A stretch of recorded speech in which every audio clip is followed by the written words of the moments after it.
Bueno, arrancamos la tertulia. Hoy me acompaña Fran Carrillo. ¿Qué tal, Fran? ¿Cómo estás? Buenos días, Manuel. Muy bien, como siempre. Y también Teresa Gómez. ¿Qué tal, Teresa? ¿Cómo estás? Periodista de investigación de The Objective. ¿Todo bien? Muy bien. Buenos días. Muy buenos días. Bueno, antes de comenzar, recordaros que desayunamos gracias a Pastelería Saúl, con tiendas en Arturo Soria, en Alcoriza, en Canillas, en la calle O'Donnell, en la calle Orense, también con servicio a domicilio en su página web, pasteleriasaúl.com, o llamando al 91 331 01.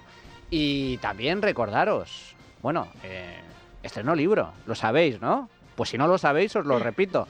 Estreno libro, sale a la venta el próximo 26 de marzo y el título, pues yo creo que lo dice bastante claro. Socialismo, la ruina de España. Algunos amigos me dicen, bueno, socialismo, la ruina, sin más.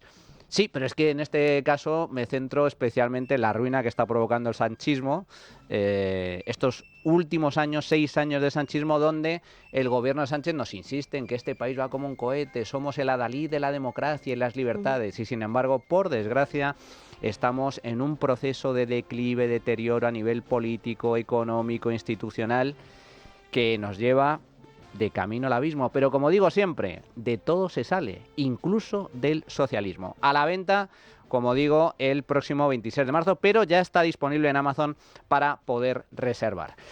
Yo fui uno de los primeros amigos que te dijo, no, yo, el socialismo es la ruina de la humanidad, ¿te acuerdas? La de la humanidad. En general. O sea, pero está bien que lo acotes a España porque todavía hay mucho votante socialista que no se ha enterado y que porque no ha leído. Entonces, por tanto, es bueno que compren ese ejemplar. Yo creo que más que a liberales, es un libro para socialistas.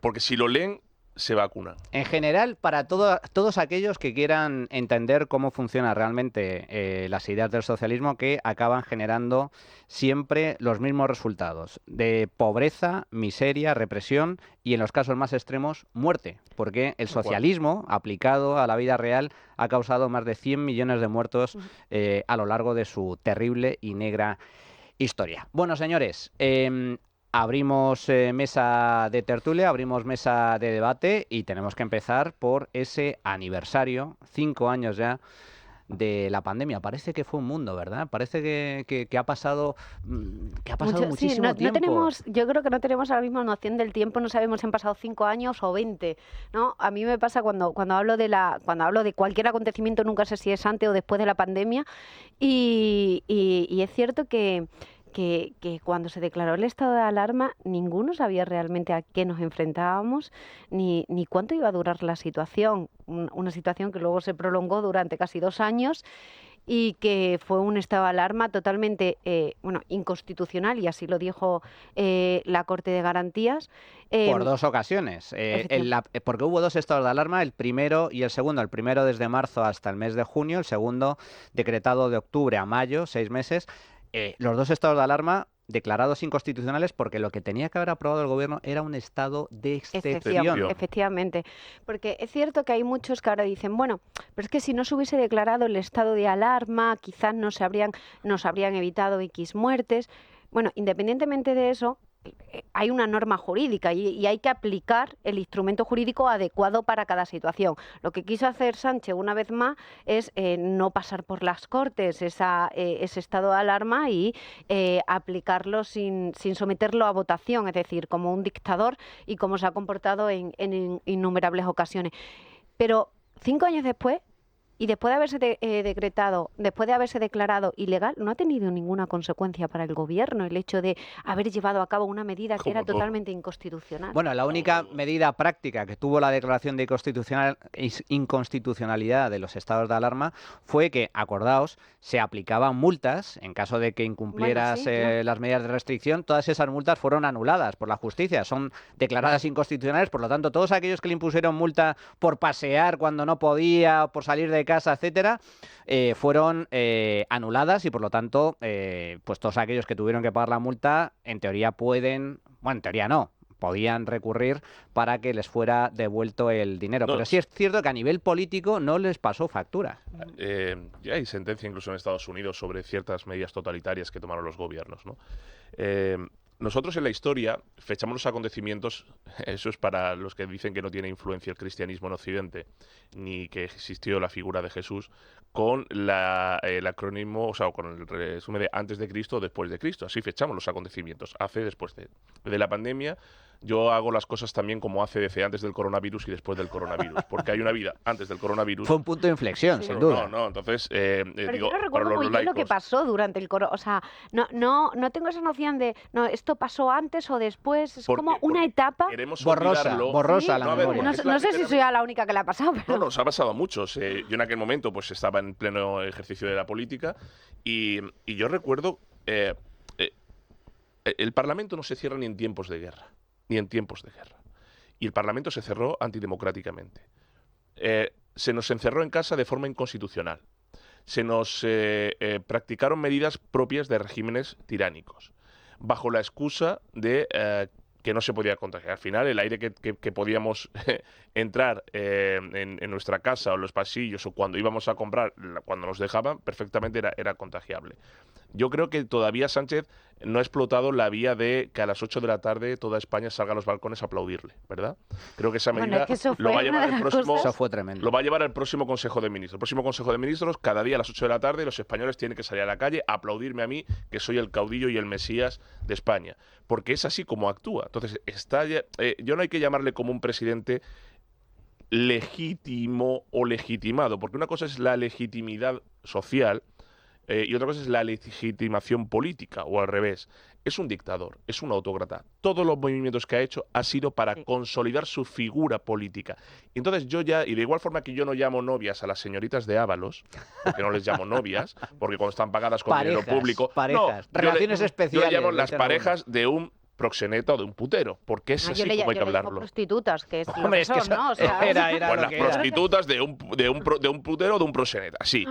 Porque hay que hablar ya con ese lenguaje, porque empezamos a edulcorar. Igual que a Sánchez no hay que llamarlo presidente demócrata, porque no es demócrata, es un dictador, es un autócrata o un aprendido autócrata, porque a él le gustaría ser como los tiranos, el tirano Fetén, ¿no? Por eso tanta obsesión con Franco. Por cierto, estamos a marzo y sigue sin haber actos, ¿no? Solo hizo uno, anunció, ¿os acordáis? Anunció 300, no, más de 100 actos. Más de 100 actos, sí. uno cada 3 días, pero Ya quedó en el ya- primero. Claro, porque crea un se ha dado comisionado. cuenta que Que no tampoco funciona. tiene eso, Se da que cuenta, no tienen que ha visto una las repercusión. encuestas, que ha dicho, momento, que igual esto hay que frenarlo. Ha visto que 300 actos al año, pues igual a la gente empieza a molestarle. Entonces, a partir de aquí hay que hablarle como lo que es. Y hay que hablar al gobierno como lo que es. Porque si no, empezamos a asumir ciertas cosas. Asumimos en la pandemia que nos quitaran libertades. Asumimos en la pandemia que nos quitaran derechos. Asumimos en la pandemia que pisoteara la Constitución. Asumimos en la pandemia, incluyendo grupos democráticos de verdad y con carácter liberal o liberal conservador, que se cerrara el Parlamento, que no se votara, que yo me acuerdo de estando allí diciendo, pero ¿por qué no tenemos ejercicio? Y todo eso porque el sanchismo concibe esto como un régimen o un cortijo particular. Hay que recordar que Pedro Sánchez estaba encantado con el estado de alarma porque efectivamente eso le otorgaba poderes para poder gobernar sin necesidad del Congreso, con el Congreso absolutamente cerrado, a golpe de decreto. Que eso le encanta a Pedro Sánchez. Como un buen dictador, ¿no? Le encanta como buen autócrata pasar del Congreso, pasar del poder legislativo, única y exclusivamente existe el poder ejecutivo. Pero vayamos a la pandemia porque han pasado 5 años. Esta semana, además, se ha producido una campaña de ataque y derribo, una vez más, contra la presidenta de la Comunidad de Madrid, a raíz de ese reportaje documental infame emitido por Radio Televisión Española. Pero es que a veces se nos olvida. El 14 de marzo es cuando Pedro Sánchez decreta el primer estado de alarma. Pero lo que hay que preguntarse es, ¿qué pasó antes? Porque algunos ya advertíamos, yo entre ellos, que a mí me sorprendía, la inacción del gobierno durante las semanas previas, cuando era evidente que venía una pandemia de carácter muy, pero que muy grave, entre otras cosas, porque en Italia, el país vecino, había ya gente muriéndose en sus propias casas con los hospitales colapsados. Fijaos, en el mes de enero salta el virus en China, un virus desconocido, mortal. Veíamos esas imágenes en donde la gente se moría por la calle directamente, donde los chinos levantaban hospitales de campaña a toda prisa para intentar hospitalizar a los contagiados. La Organización Mundial de la Salud alerta del riesgo de pandemia global a finales del mes de enero, pero el gobierno, tal y como vamos a escuchar, el gobierno no hace absolutamente nada. Esto decía el 31 de enero Fernando Simón, director del Centro de Coordinación de Alertas y Emergencias Sanitarias. Lo que se hizo con la información disponible en aquel momento era correcto. Sí que es verdad que hemos aprendido que las medidas de salud pública que se implementaron en aquel momento, como mejor se podían implementar, se podrían afinar mejor, se podrían aplicar de otra manera, pero en aquel momento no se podía. Un confinamiento como el que se hizo, quizá más suave en algunas situaciones, en algunas circunstancias. No tiene sentido que una persona que vive sola en el monte esté confinado en su casa. Que España no va a tener, como mucho, más allá de algún caso diagnosticado. Esperemos que no haya transmisión local. Si la hay, será transmisión muy limitada y muy controlada. El primer corte era un corte relativo a unas declaraciones que ha hecho Fernando Simón justo esta misma semana, diciendo que que se podían haber hecho las cosas un poco mejor, atinado un poco mejor, pero en donde no se reconocía ningún tipo de error. Y lo cierto es que Fernando Simón fue la cara visible de la pandemia, junto con Pedro Sánchez, que nos estuvo acosando a base de intervenciones diarias al estilo de Hugo Chávez en la televisión, a lo presidente, y fue el que llevó la voz cantante y dijo, como acabamos de escuchar el 31 de enero, que tan solo habría algún que otro caso y que, desde luego, no había motivo para la alarma. Pero es que apenas un mes después, el 23 de febrero, cuando la cosa ya se estaba complicando en Italia, decía lo siguiente. Una persona que ha estado en Nápoles o en Roma no ha estado expuesta ahora mismo, con la información que tenemos, a ningún riesgo. Y en España ni hay virus, ni se está transmitiendo la enfermedad, ni tenemos ningún caso actualmente. Por lo tanto, yo creo que tenemos que ser un poco razonables. Y esto es lo que decía justo la semana del 8M, la semana de la manifestación, en donde el gobierno incitaba y animaba a toda la población a acudir a las calles, a pesar de que ya incluso había recomendaciones por parte de las autoridades de emergencias sanitarias europeas de que era necesario prohibir la celebración de eventos masivos. Pues parece que no. Simón decía lo siguiente. ¿Le recomendarías a miembros de su familia, por ejemplo, o amigos, que fueran mañana a la manifestación o que se quedaran en casa? Yo hablo de gente de contacto. Yo no le recomiendo a nadie nada relacionado con la manifestación. Yo creo que cada uno tiene que expresar sus ideas como considere y que si considera que tiene que estar en una manifestación, que estén. Si considera que tiene que estar, que no estén. Mi pregunta es si van seguros, si pueden sentirse seguros en una concentración tan grande con tanta gente. Si mi hijo me pregunta si puede ir, le voy a decir que haga lo que quiera. Bueno, pues Fernando Simón, como comentábamos antes y escuchamos antes en el corte anterior, esta misma semana ha dicho que no descarta dirigir esta nueva agencia de seguridad sanitaria y que su labor al frente del centro de emergencias durante la pandemia, vamos, que nada, ningún error, nada, ningún fallo a reconocer, que todo funcionó extraordinariamente bien. Teresa. Fue tan sumamente irresponsable y de hecho ellos no querían tomar medidas antes del 8M precisamente para eso, para poder montar el 8M, para ir a una manifestación, y fueron totalmente irresponsables. De hecho, hubo una juez de Plaza Castilla que investigó los hechos, que finalmente se terminó archivando, pero sin poder dilucidar absolutamente nada, porque no se depuraron responsabilidades sobre esa marcha del 8M, sobre esa irresponsabilidad por parte de los políticos. Y cuando ahora recordabais esas ruedas de prensa del presidente del gobierno, yo lo que también recuerdo es cuando el presidente del gobierno hizo que representantes del Instituto Armado tuvieran que asumir esas ruedas de prensa e incluso llegar a decir que su función era controlar a los medios de comunicación. Efectivamente. Aquel responsable de la Guardia Civil diciendo que había que vigilar de cerca a los medios de comunicación para controlar los mensajes en contra del gobierno. Para cortar más las libertades de los españoles. Se les escapaban, ¿no?, algunos hilillos de autocracia ahí ya en algunas declaraciones. Dejaba enseñar la patita. Es que normal, ¿qué hace una autocracia? Pues autocraciar. Es que es así, autocratear es lo que hace una autocracia. Este señor sigue ahí. sigue ahí. Sigue ahí. El señor de solo habrá un caso o dos, seguramente dirigirá un día o dos el centro este sanitario, ¿no? Porque en este país falta ejemplaridad pública, falta decencia, falta dignidad y sobre todo falta que los ciudadanos pasen y rindan cuentas a sus representantes públicos. Este señor que con toda la caradura del mundo decía lo que su amo le ordenaba, que saliera a decir este tipo de mensajes, pues ahora va de digno.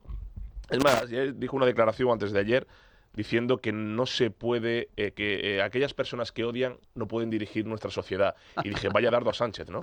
Digo, vaya dardo a Sánchez. Digo, joder, con lo que le ha dado Pedro a Fernando Simón, y ahora dice que los que odian no pueden dirigir esa sociedad. Bueno, pues este señor sigue ahí. Pero es que lo que ha pasado es que mientras la gente fallecía, este señor, que era el encargado de transmitir información o de coordinar, mentía, como han mentido ahora con el tema de la Dana, como seguirán mintiendo. Pero la pregunta ya no es ni siquiera que nosotros denunciemos al gobierno, porque yo últimamente donde voy siempre digo lo mismo: ¿cuándo vamos a poner el foco en la responsabilidad ciudadana? Porque la responsabilidad ciudadana fue que toda España se creyó que saliendo a las 8 de la tarde a los balcones frenábamos el virus.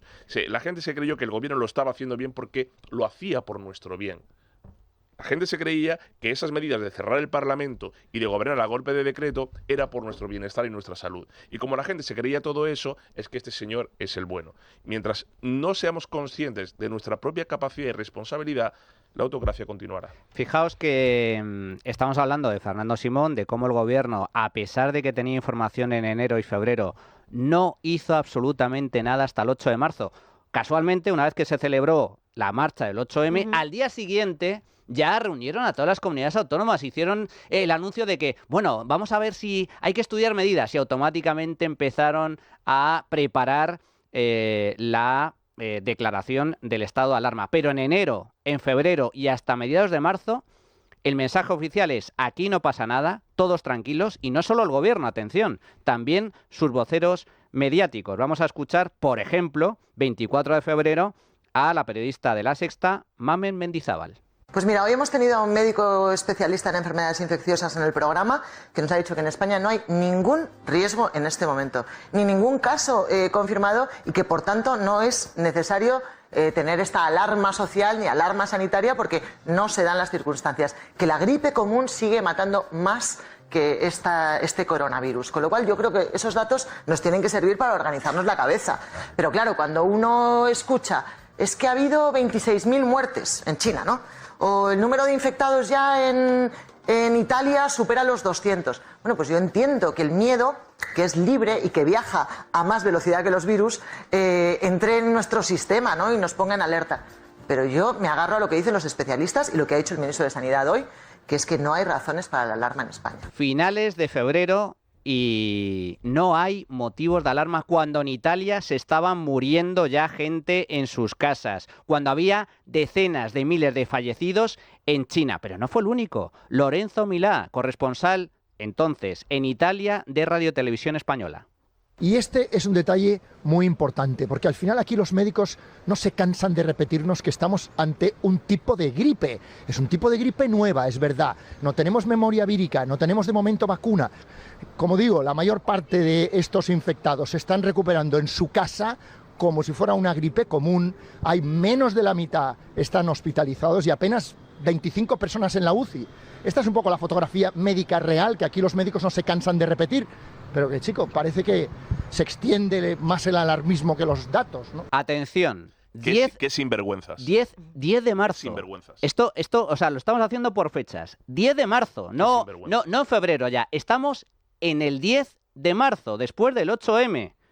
Y vamos a escuchar a David Broncano, ahora estrella mediática de Radio Televisión Española, pero es que entonces tenía un programa, La Resistencia, en Movistar. 10 de marzo, atención. ¡Coronavirus! ¡Coronavirus! ¡Coronavirus! Pues aquí tenemos a David Broncano cantando Coronavirus, oe, oe, oe, el 10 de marzo, cuando ya había decenas, cientos de muertos en Italia. Carmelo Jordá, ¿qué tal? Bienvenido. Muy buenos días. Nunca es tarde si la dicha es buena. Bueno, disculpas a los oyentes, he tenido un pequeño problema y no he podido llegar a la hora a la que debía de haber estado aquí. ¿Qué te ha parecido? O sea, estamos hablando de Bueno, Se cumplen 5 años, pero lo terrible, lo increíble fue la negligencia, la inacción, la pésima gestión, por así decir, del gobierno de España. Yo hay 3 cosas que me gustaría muy rápidamente destacar. La primera, efectivamente, como el gobierno y la persona que estaba, digamos, cuyo puesto de trabajo es saber que va a pasar esto, no lo sabía, que era Fernando Simón, y que efectivamente sigue allí. Me parece acojonante. O sea, es una cosa increíble. Porque, a ver, los demás pueden acertar más o menos, pueden los periodistas estar más afortunados o menos, pero es que el trabajo de Fernando Simón consiste en eso. No consiste luego en gestionar, porque luego los que gestionan son los médicos de verdad que están en los hospitales. Su trabajo era saber que no iban a ser 1 o 2 casos aislados. Pero bueno, ahí sigue porque efectivamente en este país... Porque no es una empresa privada, porque es No, una empresa y a pública. lo mejor si fuese una empresa privada seguiría igual porque efectivamente teníamos a Broncano trabajando para Yo creo, Carmelo, Telefónica. que su trabajo no era ese. Yo creo que su trabajo era ese antes de ser nombrado. A partir de ser nombrado, su trabajo era otro, que era ser el portavoz de lo que el gobierno y el presidente quería que dijera. No, pero... Ese era es su decir, trabajo. Su trabajo real es el que es. Otra cosa es el que él haga. Es decir, su trabajo real es el que es avisar a la sociedad española, a las instituciones médicas de que viene de que venía una cosa así. Y no lo hizo y ahí sigue y efectivamente encima se permite dar doctrina, que es, a ver, señor, es decir, si yo fuese Fernando Simón, lo mínimo que haría sería estar de cartujo en un monte, Sí. es decir, en uno de estos, en un monasterio de estos de Encerrado, meteoras, ¿sabes? Ahí encerrado. encerrado, que no te vean ni tus... Decía tener un comité de expertos Que no, sí. que era el que le asesoraba y el que tal, y luego resulta que no existía Pero ese comité de vosotros expertos. creéis- Eran los funcionarios del ¿Vosotros centro. creéis que Fernando Simón hubiera durado una semana en el cargo si él sale el primer día y con honradez y honestidad dice: yo no recomiendo ir a la manifestación del 8M Porque este no era el primer día. Quiero decir, es que Bueno. el problema es que Fernando Simón tendría que, durante el mes de enero, haber dicho, Perfecto. ojo, que va a pasar algo, o que puede pasar algo, Puede pasar que hay que algo. prepararse, que hay que tal. Pero- ya no el 8 de marzo. Es que el 8 de marzo, No digo- gracias a Fernando Simón, tendría que haber estado descartado semanas antes. No, pero gracias pero a que digo Fernando que ya, Simón. ya que se llega ahí, que ya tiene todos los datos y tiene todas las evidencias, en vez de apelar a que todo el mundo vaya si quiere o no, que aquello se convirtió en vez de hermana, yo sí te creo, hermana, yo sí te contagio, pues que hubiera tenido una honestidad profesional y moral para decir: no se recomienda porque con los datos que tenemos y tal, aquello va a ser una bomba de contagio. No tiene ninguna honestidad, porque lo ha Por tanto, demostrado, no que es trabajaba por- una de las personas más deshonestas que ha participado nunca en la vida pública Pues ya está. española. Y ahí De está. las más vergonzosas. O sea, Y es ahí un está. personaje Pero encima si lo absolutamente hizo a sabienda despreciable. ya no es negligencia, sino se lo hizo a delito. sabienda. Es Efectivamente. delito. Bueno, O hablemos, presunto delito, o presunto hablemos, delito. hablemos de información, porque, fijaos, simplemente voy a hacer un pequeño repaso. El gobierno lo sabía. Yo no digo que supiera la dimensión de lo que podía pasar, pero sí sabía el riesgo, conocía y era perfectamente consciente de que había un riesgo que, sin embargo, no se tuvo en cuenta. 31 de diciembre del año 2019, el gobierno recibe aviso de la OMS, de la Organización Mundial de la Salud, sobre el virus en China. Oye, hay un virus desconocido que está causando muertos y contagios. El 1 de enero de ese año publicamos la noticia en Libertad Digital y además me acuerdo perfectamente porque la publiqué yo. Desde ese día me tocó a mí la guardia y la publiqué yo. Y yo recuerdo, cómo olvidarlo, que publiqué una noticia: oye, hay un El virus virus en chino. China, tal, Sí, no sí. sé qué. Y a ver, sinceramente, yo jamás pensé que podía ocurrir algo así. Jamás lo pensé. Jamás lo pensé hasta que la situación en Italia era la que era. Pero Y fijaos, ahí era evidente que aquí iba, si en Italia está pasando esto, aquí iba a pasar lo mismo. fijaos. Era evidente. Y claro, y ni siquiera en ese momento teníamos una idea de la dimensión real de lo que iba a ocurrir. Claro, pero es que esa es la responsabilidad de las autoridades. 31 de diciembre, como decimos, se conoce el virus. 10 de enero, la OMS hace primeras recomendaciones a los países miembros para la detección y la gestión de casos. 10 de enero. 22 de enero, la OMS alerta de que el virus se transmite de humano a humano.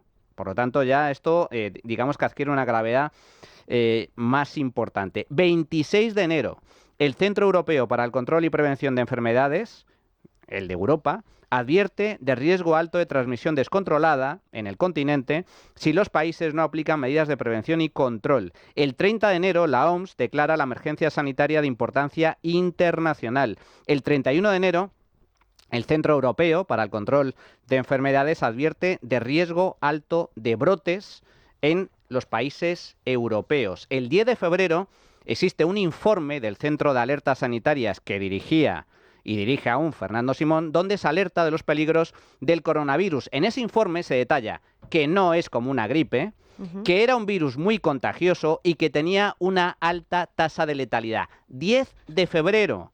El 2 de marzo, el Centro Europeo para el Control de Enfermedades recomienda prohibir eventos masivos. El 2 de marzo. El 8M fue 6 días después. El Gobierno celebra el 8 de marzo. El 9 de marzo, Madrid es la primera región en tomar medidas. Cierra colegios, universidades, las residencias ya se habían cerrado previamente, recomienda el teletrabajo y sigue reforzando y aprobando nuevas medidas de prevención. El 11 de marzo, la OMS declara la pandemia global y el 14 de marzo llega el estado de alarma. Ahora quiero contaros una cosa. Siguiendo, pero déjame, porque me he quedado. Había Carmelo dicho y tres Fran. cosas para que no, encima que llego tarde, no dejarme las cosas a medias. La primera, como decía, lo de Fernando Simón. La segunda, o sea, cómo vivimos gobernados por gente a la que le da igual que se muera a la gente, que es algo que a mí me parece impresionante, y lo demostraron entonces en cifras tremendas y lo han demostrado luego en Con la la Dana. Dana. Sí. Es decir, gente que realmente desprecia la vida de aquellos que, no voy a decir que es que seamos ciudadanos, pero por lo menos desde su punto de vista pagamos impuestos, que debería ser considerado algo sagrado. Bueno, pues eso. Y tercero, efectivamente, y lo has puesto aquí, lo has resumido en dos cortes muy buenos, la casta periodística de este país a sueldo del gobierno Tremenda. y que durante semanas, por no decir meses, estuvo...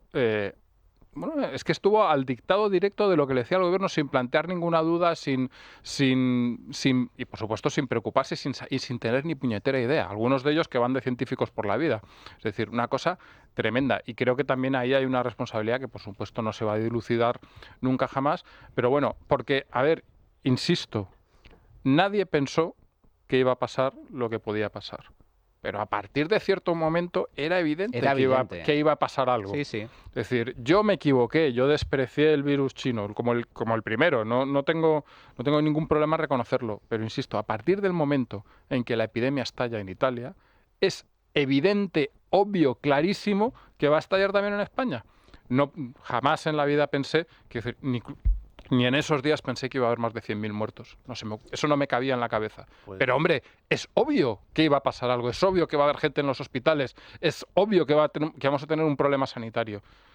Era clarísimo. Fijaos que metimos antes el corte en el editorial, la propia Yolanda Díaz, tiempo después de la pandemia, reconoce que el 15 de febrero ya era consciente de lo que podía suceder en España y que pone a su equipo a trabajar para preparar los PERTES, para preparar una guía de recomendaciones. ¿Por qué? Porque estaba viendo lo que estaba sucediendo en Italia. Y Yolanda Díaz, no eres tú, Carmelo, no soy yo, no eres tú, Fran, no es Teresa, era ministra del gobierno. El gobierno lo sabía y no hizo nada, Fran. Ministra iletrada del régimen. Yo que tengo mis momentos hipocondríacos... En aquel momento yo era parlamentario en Andalucía y senador en las Cortes. El 20 de enero de 2020 llega a Andalucía el equipo de fútbol de Wuhan.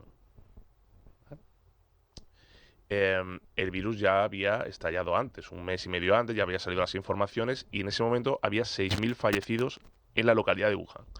Llega el equipo de fútbol a Andalucía para hacer una estancia de entrenamiento tal, porque además lo dirigía un técnico español, y yo cuando leo esa noticia lo primero que hago es comunicarlo en ese momento el fallecido consejero de deportes, Javier Imbroda, para que lo transmita, etcétera. Oye, mira, viene un equipo de una localidad que hay al parecer un virus mortal, a ver qué pasa. Lo que a mí me cuentan es que en ese momento esa información el gobierno de la Junta de Andalucía lo traslada al Ministerio de Sanidad y al gobierno central. Y la respuesta que a mí me dan, porque la reciben ellos, es: no hay nada de qué preocuparse, este virus no llegará a España y no tendrá ningún tipo de consecuencia, con lo cual, tranquilidad, ni siquiera informéis. Es la magia de los viajes en avión. O sea, tú llegas, sales de un sitio que hay virus y en el viaje en avión desaparece. No pasa nada. Porque lo pueden comprobar. 20 de enero de 2020, España se cierra 2 meses después. Por eso al final, y yo ya no me gusta hablar de estos temas porque todos hemos tenido gente cerca o conocidos que lo han pasado mal o que han fallecido o que han perdido a gente muy querida.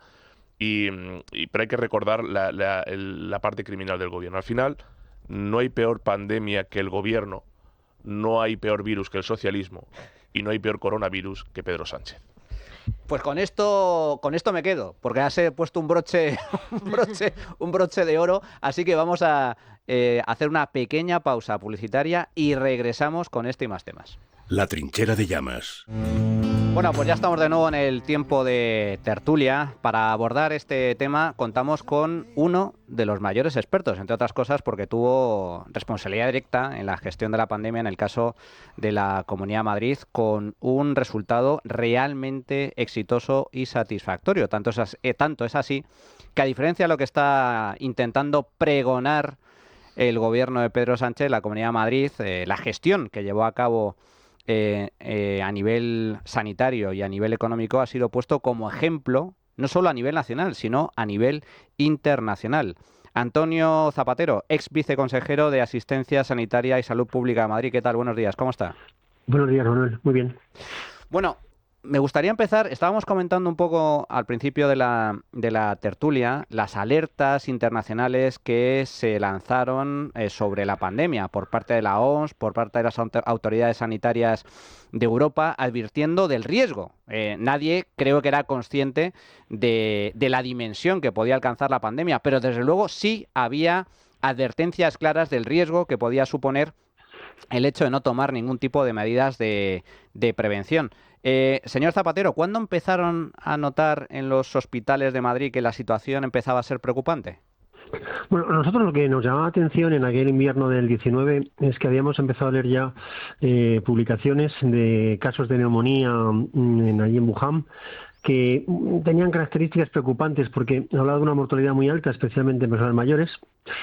Y íbamos viendo cómo se iban generando información. Yo recuerdo que el Centro de Control de Enfermedades Europeo, el avanzado enero, advirtió de un riesgo moderado de transmisión descontrolada, hablaba, pero que podía ser muy alto si no se tomaban medidas de control. La propia OMS, el día 30 de enero, declaró la emergencia de salud pública internacional.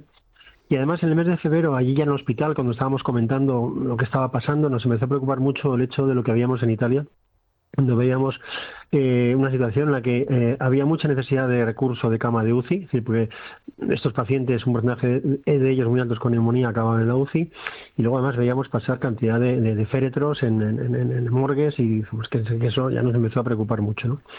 Yo estaba entonces estaba de jefe de servicio de medicina interna en el hospital de Fuenlabrada. Tuvimos unos primeros ingresos el fin de semana del día 2 de marzo, era un padre y un hijo que estaban más o menos bien. Pero fue especialmente a raíz de la segunda semana, después de la manifestación del 8 de marzo, del 10 al 15, cuando aquello explotó de una forma tremendamente llamativa. Es decir, empezamos, para os hacer una idea, el día 19-20 de marzo, un hospital como el nuestro de 400 camas estaba ya lleno de pacientes con UCI, en todos los sitios que te puedas imaginar, en camas médicas, quirúrgicas, en gimnasios que habilitamos, incluso en la capilla, para poder atender en camas pediátricas, para poder atender a los pacientes con coronavirus. Y la primera preocupante, yo me acuerdo, mira, el día 19 de marzo, viernes por la tarde, a las 6-7 de la tarde, yo bajé a urgencias de mi hospital con la jefa de servicio, la doctora Domínguez, y teniendo el hospital ya lleno de pacientes con COVID, quedaban por ingresar esa tarde 250 pacientes en la urgencia de Fuenlabrada.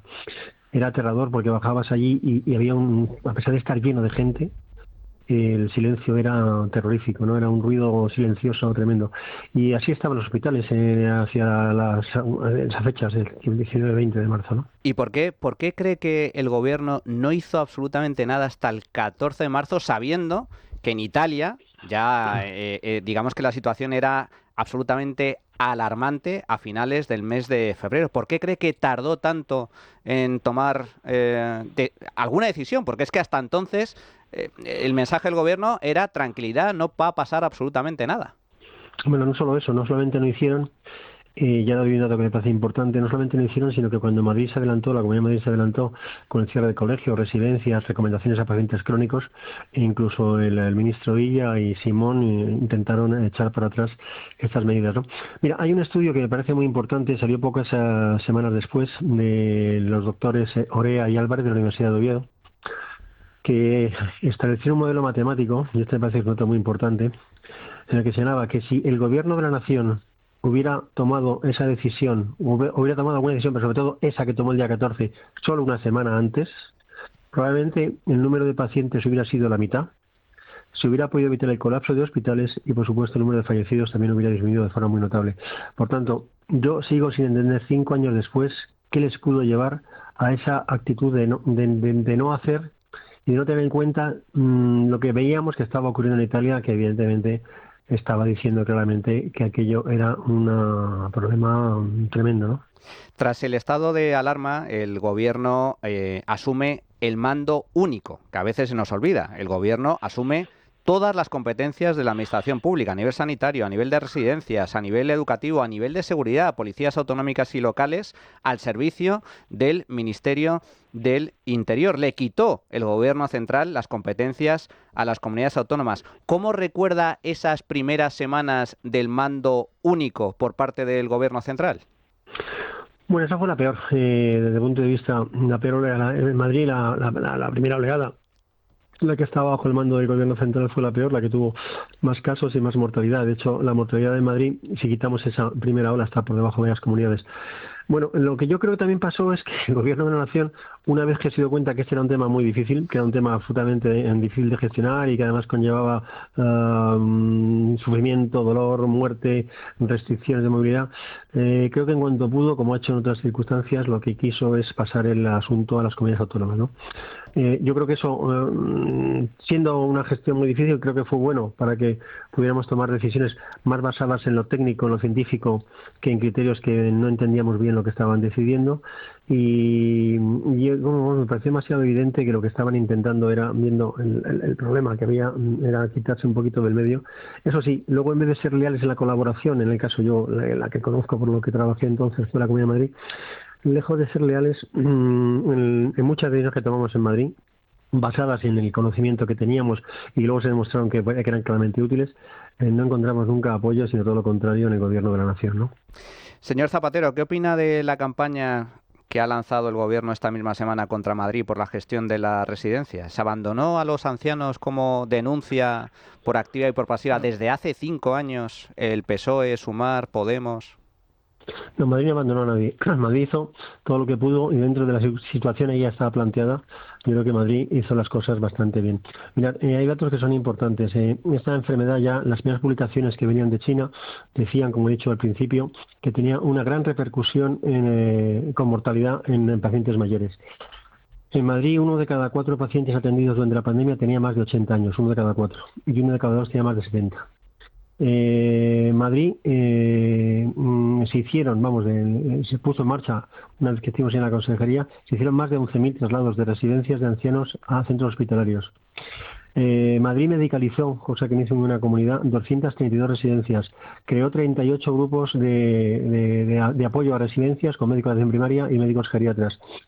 Madrid hicimos un estudio que no se hizo en ninguna comunidad autónoma, en que una vez pasada la primera ola y tuvimos la capacidad de hacer cosas, hicimos un estudio serológico para ver la situación de inmunidad de residentes y de trabajadores de residencias, porque era una cosa que nos parecía muy importante, porque si habían pasado la infección y tenían inmunidad, se podía empezar a plantear que esos pacientes con inmunidad adquirida por la infección contra el coronavirus pudieran recibir ya visitas. En Madrid trabajó mucho la residencia, en Madrid no abandonó a nadie. Lo que pasa es que había que vivir lo que estábamos viviendo. Es decir, cuando se habla de fallecimientos en residencias, yo recuerdo un día tremendo en la Comunidad de Madrid, cuando el consejero de Sanidad, el doctor Luis Escudero, nos reunía a todos los directores de hospitales. Yo estaba entonces en IFEMA por la mañana para dar datos de cómo era la pandemia. Creo que fue el día 30 de marzo, cuando en un solo día en Madrid fallecieron 630 pacientes solo en hospitales, ¿vale? Es decir, que había que ver lo que estaba pasando en Madrid para poder luego hacer comentarios. Que yo creo, lo que me sorprende 5 años después es que cuando el comportamiento de la ciudadanía y por supuesto sanitarios, que son una cosa espectacular lo que se hizo, la sanidad pública, la sanidad privada, todo el mundo arrimando el hombro, todo el mundo, militares, que años después, cosa que no veo que pase en ningún país de Europa ni del entorno, haya partidos políticos o gente que quiera sacar ganancia del dolor que tuvimos en aquella época terrorífica de Madrid de los meses del año 20. Precisamente por eso, última cuestión que me gustaría plantearle, señor Zapatero, ¿a qué se debe entonces este ataque por parte del Gobierno central? ¿Cree que el gobierno está usando a los fallecidos del coronavirus con fines electoralistas? Bueno, yo creo que eso es evidente, ¿no? Sí, porque si uno revisa datos de residencia de otras comunidades, y cuando se analizan son datos del propio ministerio, es decir, que cuando se analiza el porcentaje de fallecidos en residencias en relación con el total de fallecidos mayores de 65 años, y es un dato importante, la media en España es un 47%.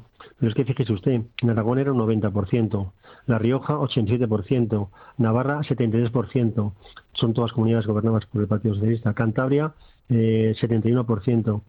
Y Madrid estaba por debajo de la media nacional en este porcentaje, que es un dato muy importante. Madrid estaba en el 45.6%, por debajo de la media nacional. Por tanto, primero, yo creo que detrás de cada fallecido hay una familia, hay una historia de afectos, hay una trayectoria. A mí me parece un respeto absoluto y sufrimos por cada uno que se queda en el camino, ¿no? Pero si quieren dar los datos que se dan, esto afectó a todas las comunidades autónomas, incluso en mayor grado que en Madrid, afectó a toda Europa, y uno no ve que en Europa ni en otras comunidades se haya planteado semejante cuestión, ¿no? Por lo tanto, parece que es un tema que tiene únicamente una directriz política, ¿no? Así que en ese sentido a uno da pena que después de haber vivido aquello queramos sacar 5 años después rédito de una circunstancia tan terrorífica como la que vivimos en marzo-abril del 20. Antonio Zapatero, ex viceconsejero de Asistencia Sanitaria y Salud Pública de Madrid. Muchísimas gracias, fuerte abrazo. A vosotros, buen día. Fran, esto además engancha con lo que se ha producido esta semana, que me parece absolutamente lamentable. El gobierno en pleno, con los ministros a la cabeza, emitiendo el jueves por la noche, en prime time, en 2 cadenas de Radio Televisión Española, la 2 y el canal 24 horas, este tipo de emisiones están exclusivamente, digamos que reservadas para cuestiones de Estado, es decir, una comunicación pública de un presidente del gobierno. Bueno, pues por primera vez se utiliza prime time para emitir un documental en 2 cadenas de forma simultánea que lleva por título 7291. Un documental que fue emitido en los cines, que resultó en un fracaso absoluto, 4.000 entradas vendieron, y que ahora han emitido en Radio Televisión Española para dar la versión que le interesa a la extrema izquierda, que es ni más ni menos que, vamos, lo que sucedió en las residencias de Madrid fue un escándalo de primer orden, cuando, como bien estaba comentando el señor Zapatero, nos vamos a los datos y vemos que en otras muchas comunidades la mortalidad en las residencias fue mayor que en la Comunidad de Madrid. Teresa. Eso es, sin ir más lejos, en Aragón fue de un 40% y de un 52%, y en Castilla-La Mancha fue de un 40%, mientras que en Madrid no superó el 25% en las residencias de ancianos, ¿no? Pero ¿por qué no se habla de Aragón y Castilla-La Mancha? Pues porque estaban gobernadas en aquel momento en el caso de Aragón, por el Partido Socialista, y en Castilla-La Mancha pues estaba Paje al frente, ¿no? Entonces, utilizar una televisión pública que pagamos todos los españoles para, una vez más, hacer propaganda política e ir contra una presidenta regional, como es en este caso Isabel Díaz Ayuso, con un documental que ni siquiera el nombre en sí es cierto, porque es cierto que hay... El dato es mentira, esos 7.291 no se... No, desde la Comunidad de Madrid dice que eran 4.000 y pico. Otros dicen que son 6.000. Bueno, sean 4.000 y pico, sean 6.000, el caso es que la cifra de 7.200 no es cierta. Y que ni siquiera hayan recogido un testimonio, ¿no?, de la presidenta de la Comunidad de Madrid, al menos escuchar a la otra parte, que ni siquiera hayan hecho eso, a mí me parece vergonzoso, sobre todo porque se hace con el dinero de todos los españoles y con una televisión pública que pagamos todos. Fran y Carmelo. Aquí dijimos hace tiempo que si una televisión pública no cumple los parámetros que la definen como tal, que se cierre. Por tanto, yo aquí vuelvo a insistir en que Televisión Española hay que cerrarla o privatizarla. ¿Por qué? Porque no cumple los estándares de lo que debe ser una televisión pública. ¿Me permites una tercera opción? Sí, yo claro. soy partidario de dinamitarla. A mí me gustaría ver la imagen de la Televisión Española. ¡Bum!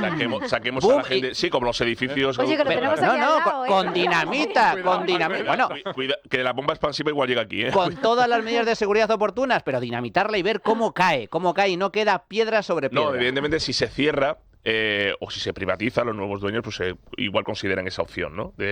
Y hacerla en otro lado. Pero es que nos cuesta más de 1.000 millones cada año para que sirva de altavoz propagandístico de un régimen autocrático. Lo ha expresado muy bien Teresa cuando ha dicho que en Aragón, en Castilla-La Mancha, en Cataluña, falleció más gente que en Madrid. ¿Por qué lo hacen en Madrid? Simplemente porque gobierna la oposición.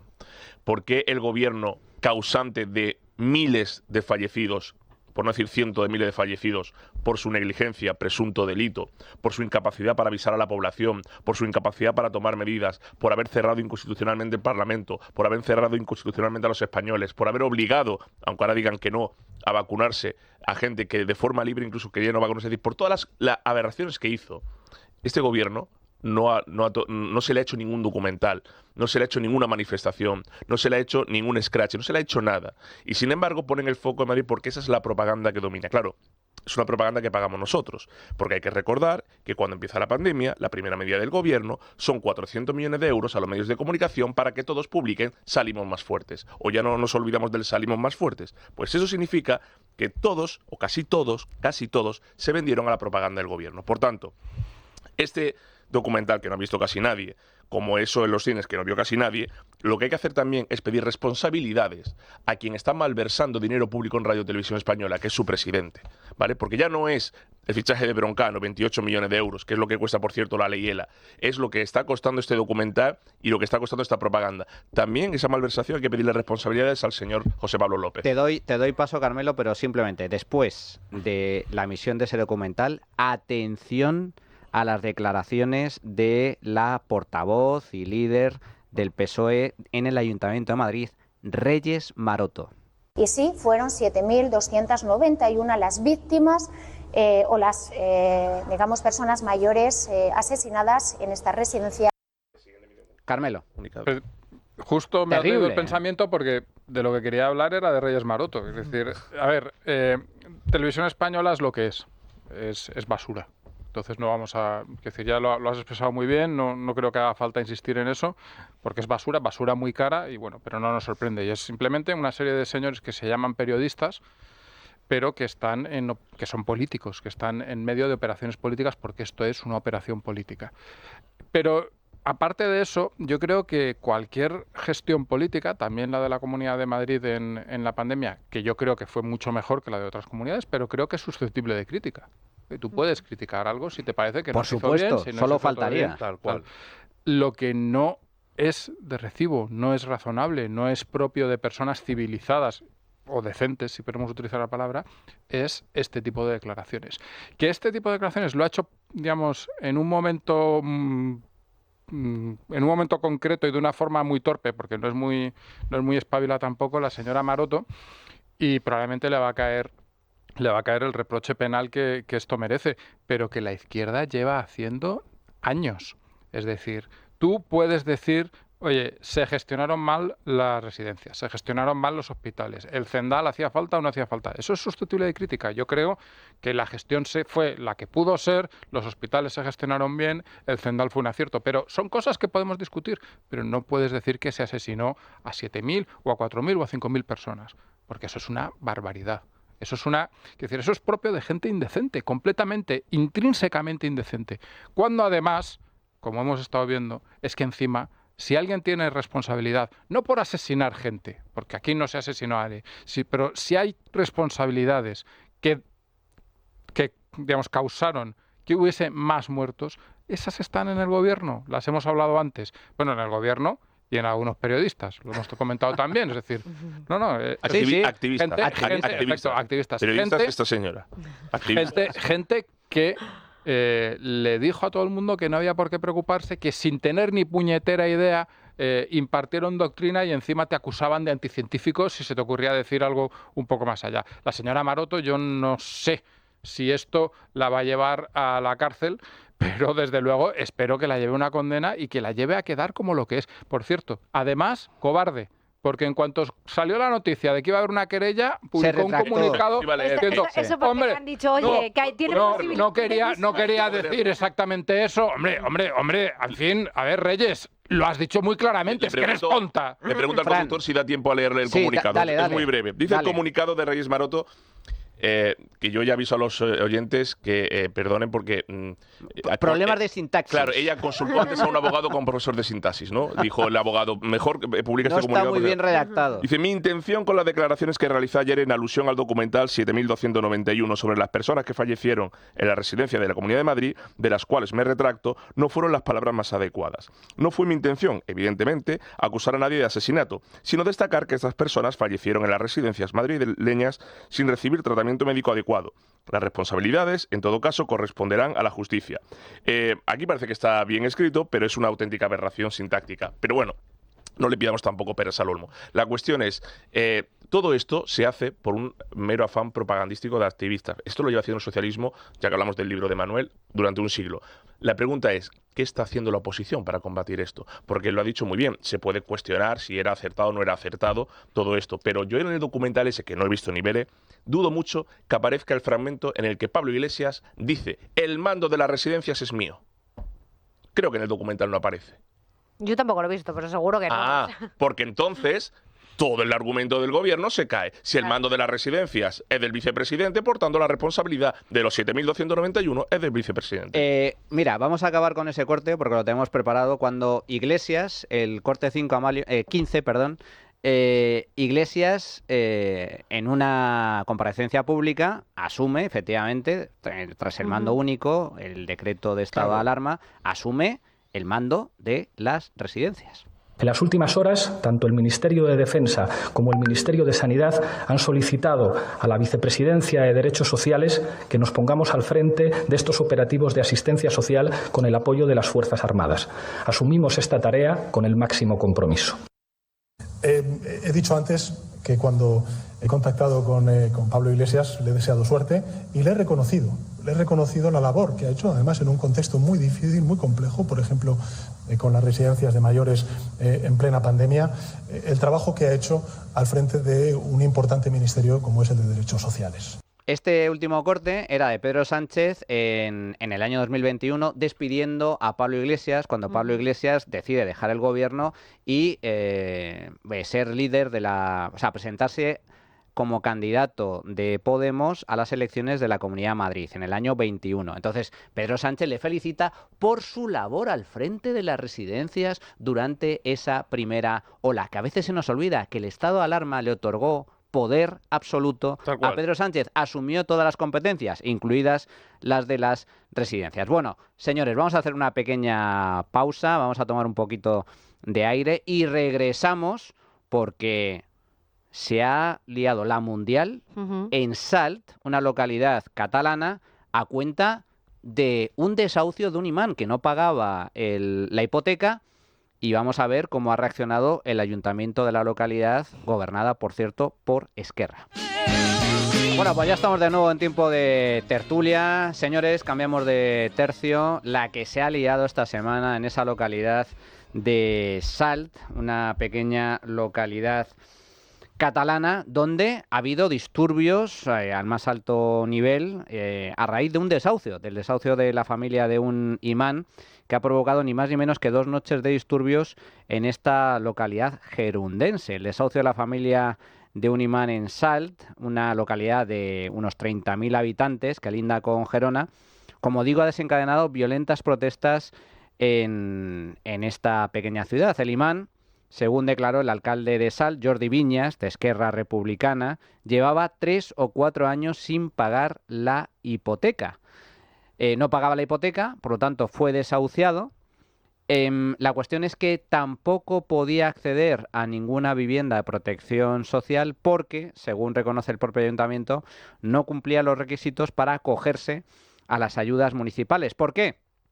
Pues porque tenía ingresos regulares que superaban los límites marcados por el ayuntamiento. La cuestión es que, tras el desahucio de la familia, la vivienda fue allanada por 3 individuos vinculados a esta misma familia y también fueron desalojados por los Mossos de Escuadra, y a continuación se lió la mundial. Llegaron una serie de encapuchados, la gente salió a las calles, incendiaron las calles, intentaron entrar en la comisaría para liberar a los detenidos, Y después de 2 jornadas de caos en las calles, resulta que el ayuntamiento, pues en base a la información publicada, decide concederle una vivienda de protección social a pesar de que no cumplía los criterios. El mensaje que se lanza a la población es, nada, quemen ustedes las calles, que se les dará lo que se les exija. Fran. Que disfruten lo votado. En Salt, primera fuerza, Esquerra Republicana. Segunda fuerza, en las municipales, Partido Socialista. Tercera fuerza, Cataluña en Común, es decir, Podemos. ¿Eso es lo que votaron? Eso es lo que votaron, porque estos partidos defienden ese tipo de inmigración. Defiende que llegue a España un tipo de inmigración donde, por ejemplo, personas determinadas pues no tienen derecho. Es decir, por ejemplo, esta señora que me acompaña tiene menos derecho que este micrófono para esas personas.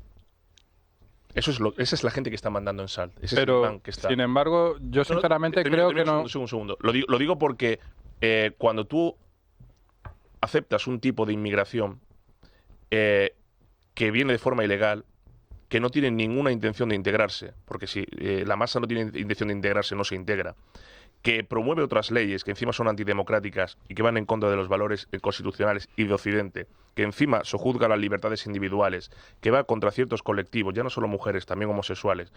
Eso es, encima, la mayoría de la población que cada vez está subiendo, porque lo consideras los votantes presentes y del futuro, como acabo de evidenciar hace unos segundos, pues al final tienes este tipo de comportamientos. Está pasando en Europa y ya está pasando en España, donde hay determinadas poblaciones y territorios que impera la Sharia, que impera la violencia y que imperan las leyes islámicas. Esto es lo que ha provocado el gobierno. Y esa inseguridad ciudadana luego se traduce en una reacción a nivel sociológico de voto. Cuando se quejan de que hay un partido de extrema derecha independentista catalán, claro, por estas cosas. Es que Vox está subiendo, claro, por estas cosas. Porque esto es lo que está pasando. Entonces, lo de Salt no es un capítulo aislado. Lo de Salt es el día a día en Cataluña. Se ha extendido a otras regiones como Valencia y Murcia. Está pasando en Madrid cada vez más. Está pasando en Andalucía, donde no hay ningún control en las fronteras para las mafias y el narcotráfico. Por tanto, que eso pase y que encima los gobiernos le protejan, es lo que hace que la gente al final acabe estallando. Bueno, pues eso es lo que tenemos. Yo, lo que dices de la protección de los gobiernos, estoy completamente de acuerdo y hay que decirlo. O sea, si no fuese la persona que es y el perfil que es, no recibiría esa protección.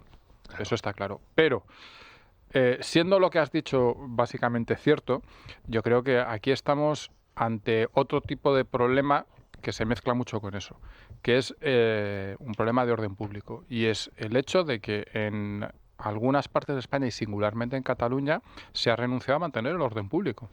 Es decir, estoy de acuerdo. Aquí incluso los más liberales, yo no soy de los más liberales, pero incluso los liberales estamos de acuerdo en un factor básico, que es que el monopolio de la violencia legítima está en manos de las fuerzas de seguridad del Estado, Totalmente. Singularmente de la policía y de la Guardia Civil, cuando es el caso. Y en muchas zonas de España, y singularmente en Cataluña, la policía no puede ejercer ese monopolio. Porque no le dejan. Porque no le dejan. Es decir, porque no le dejan.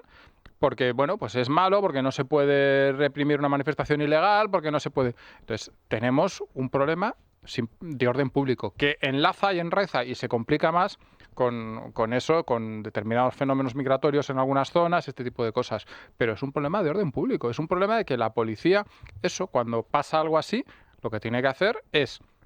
Iba a decir entrar a saco, no sé si es la expresión más adecuada, es reprimir esa violencia, actuar, detener al que le corresponda y que ese que le corresponda se vea delante del juez y le caiga la pena que le corresponda. Total. Pero lo que ocurre es que la policía no puede actuar y encima luego al tío le dan un piso. Fijaos que eso ya es... el sindicato de los Mossos emitió un comunicado a raíz de estos disturbios en el que señala que Salt, la población de Salt, es un polvorín y que la ciudad está perdida. Acusa a las autoridades de cobardía. Y esto es lo que opinan los propios vecinos de Salt. Yo llevo aquí muchos años, llevo 40 años y nada que ver. Yo la sensación que tengo de que estoy viviendo en un país extranjero. No tengo nada en contra de la gente de fuera, pero sí en el comportamiento de algunas de las personas de fuera. Nosotros somos inmigrantes también, venimos de Colombia, pero claro, nuestra familia siempre se ha dedicado a trabajar y tal. Siempre hay gente que viene a vivir a costa de los demás y eso no nos parece. Mi hija va al instituto y ella es única española, que no hablan ni el castellano ni el catalán, ni entienden nada, ni obedecen, ni insultan, faltan el respeto, lo mínimo no lo tienen. Los vecinos están hasta las narices. Algunos de ellos, muchos inmigrantes, porque la población de Salt tiene el 37% de población extranjera. Pero son también muchos los inmigrantes que, como escuchábamos en este corte, esta familia colombiana decía, bueno, nosotros somos inmigrantes, pero venimos aquí a trabajar y no a vivir de paguitas. Y se integran mucho mejor, se integran realmente en la sociedad, cosa que la magrebino.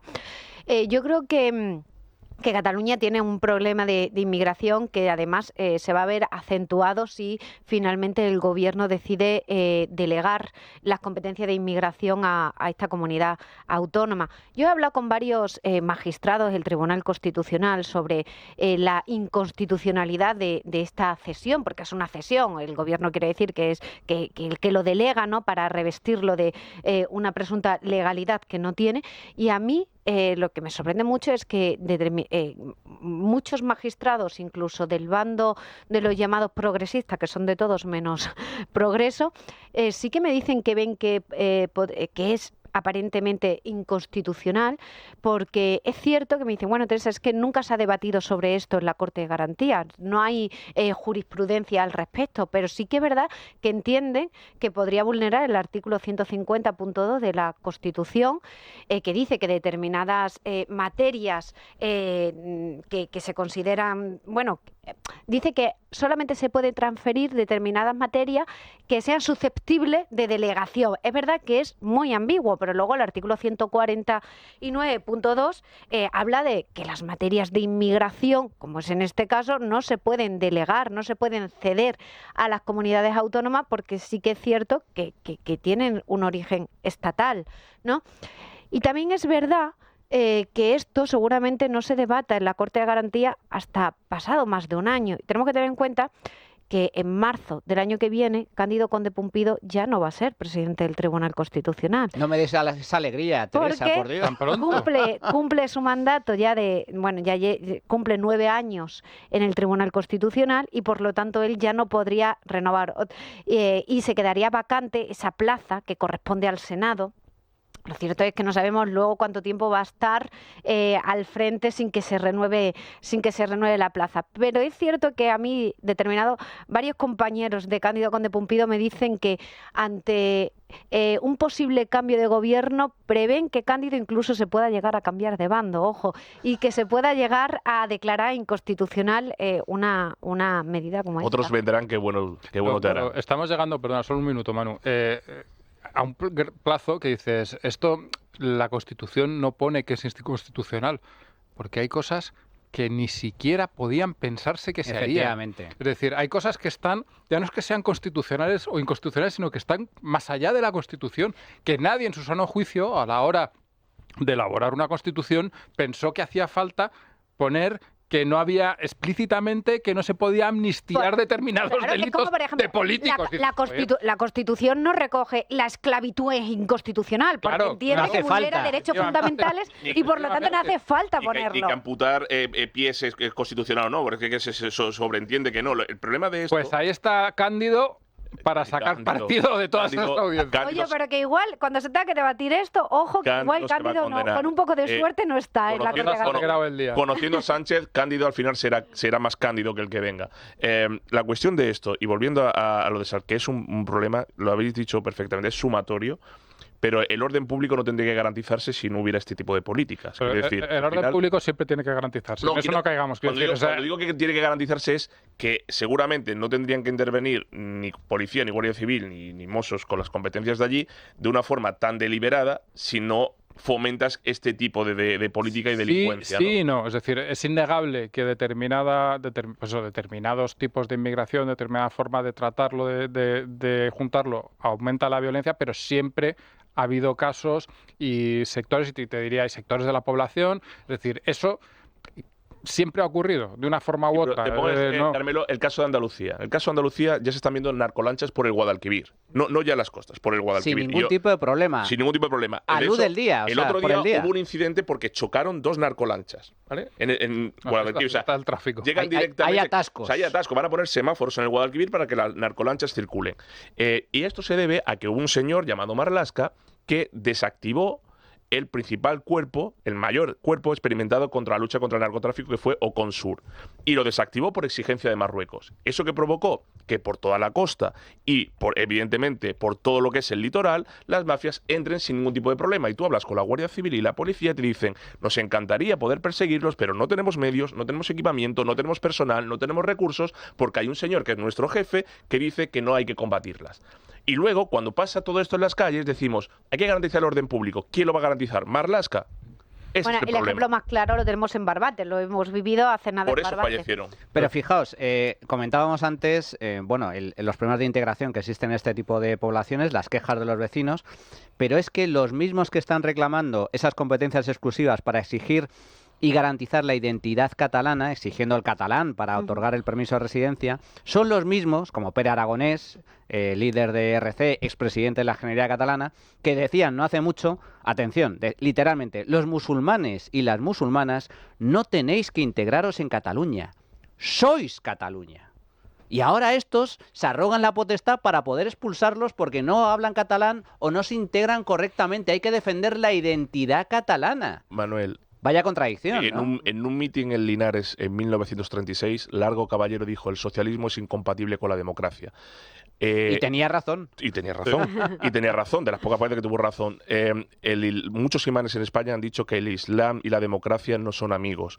¿Cuáles son los dos principales aliados hoy en España y en Europa? El socialismo y el Islam. Hay un factor en la política catalana que es muy importante, que es no en este momento por voto, pero sí por capacidad de influencia y de cambiar las cosas, que es el partido de Oriols, que no... Quiero decir, Dios me libre de estar de acuerdo en prácticamente nada con ellos, pero está significando un cambio en la política catalana muy importante, del que me da la impresión de que Puigdemont se está dando cuenta, pero el PSOE no. Fijaos que, y con esto terminamos el bloque de tertulia, Sílvia Oriols, precisamente, la líder de Alianza Catalana, está endureciendo su discurso contra el Islam y propone prohibir el velo en las escuelas de Ripoll, que es donde gobierna Alianza Catalana. Este debate ya está encima de la mesa. Bueno, vayamos a ver cuál es el resultado de la tuit encuesta. Adrián, cuéntanos. Pues hoy preguntábamos a nuestros oyentes que qué opinan de la gestión que hizo el gobierno de Sánchez durante la pandemia, y nuestras opciones eran pues que fue una gestión buena, otra mala o pésima, peor imposible, y el 91% cree que es pésima,